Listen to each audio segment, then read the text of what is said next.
বাংলাদেশের চলচ্চিত্রের ইতিহাস লিখতে গেলে যে নামটি বাদ দিয়ে কোনোভাবেই দেশীয় চলচ্চিত্রের ইতিহাস লেখা সম্ভব নয় তিনি খান আতাউর রহমান। অসামান্য প্রতিভাধর এই ব্যক্তিত্ব এদেশের চলচ্চিত্র ও সঙ্গীতকে দুহাত ভরে দিয়েছেন। দেশ তখন মুক্তিযুদ্ধের উত্তাল দিনগুলো শুরুর অপেক্ষায়। এমন পরিস্থিতিতে খান আতাউর রহমান এবং আধুনিক বাংলা গানের কালজয়ী শিল্পী নীলুফার ইয়াসমিন দম্পতির ঘর আলো করে ১৯৭১ সালের ৯ ফেব্রুয়ারি ঢাকার এলিফ্যান্ট রোডের পলিক্লিনিকে জন্ম নিল ফুটফুটে এক পুত্র সন্তান।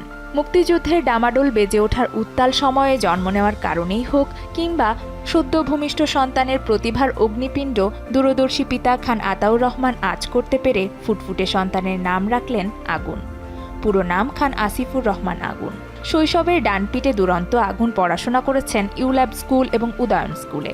বিখ্যাত বাবা মায়ের সন্তান হওয়া এবং এমন একটি বনেদি সাংস্কৃতিক পরিবারে জন্ম নেওয়ার সুবাদে শৈশব থেকেই দেশের প্রথিতযশা সমস্ত সাংস্কৃতিক ব্যক্তিদের স্নেহে ধন্যে সন্তান হিসেবে বেড়ে ওঠেন আগুন। মাত্র ৭ বছর বয়সেই বাবা খান আতাউর রহমান আগুনকে গিটার কিনে দেন।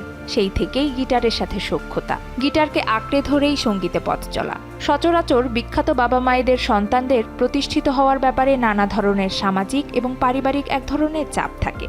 উদারমনা খান আতা এবং নীলুফার ইয়াসমিন দম্পতি আগুনকে সবসময়ই সেই বাস্তবতার বাইরে মুক্তভাবে বড় করেছেন।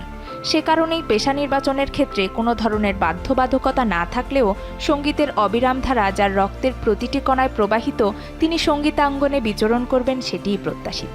১৯৮৭ সাল থেকে তার লেখালেখির অভ্যাস শুরু হয়। এসএসসি পাশ করার পরেই বন্ধুদের নিয়ে গড়ে তোলেন সাডেন নামে একটি ব্যান্ড দল।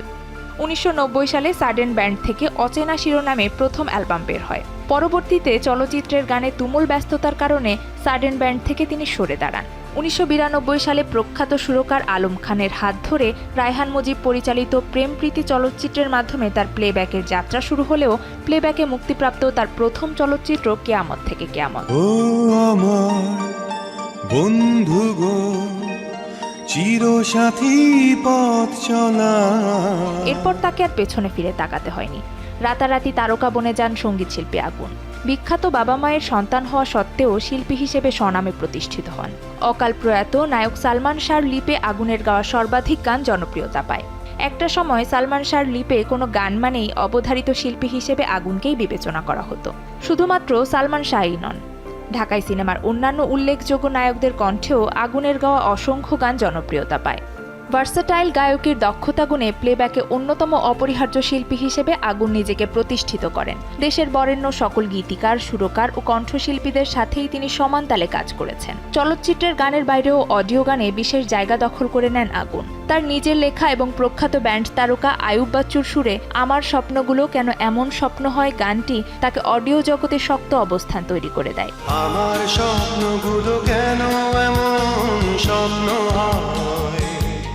চলচ্চিত্রে সঙ্গীতশিল্পী আগুনের গাওয়া জনপ্রিয় গানের মধ্যে ও আমার বন্ধু গো, বাবা বলে ছেলে নাম করবে, একা আছি তো কি হয়েছে, এখন তো সময় ভালোবাসার, ৭১-এর মা জননী, প্রেম প্রীতি আর ভালোবাসা, পৃথিবীতে সুখ বলে যদি কিছু, এই গানগুলো এখনো সমান তালে জনপ্রিয়। পৃথিবীতে সুখ বলে যদি কিছু থেকে থাকে। বাবা খান আতাউর রহমানের মতোই সংস্কৃতি অঙ্গনের বিভিন্ন ক্ষেত্রে বিচরণ করেছেন আগুন। অভিনয় করেছেন বেশ কয়েকটি চলচ্চিত্রে এবং অসংখ্য টেলিভিশন নাটকেও। এছাড়াও বিভিন্ন অনুষ্ঠান নির্মাণেও আগুন তার মুন্সিয়ানার স্বাক্ষর রেখেছেন। বরেণ্য এই সঙ্গীত শিল্পীর প্রতি যমুনা টেলিভিশনের শ্রদ্ধা এবং ভালোবাসা।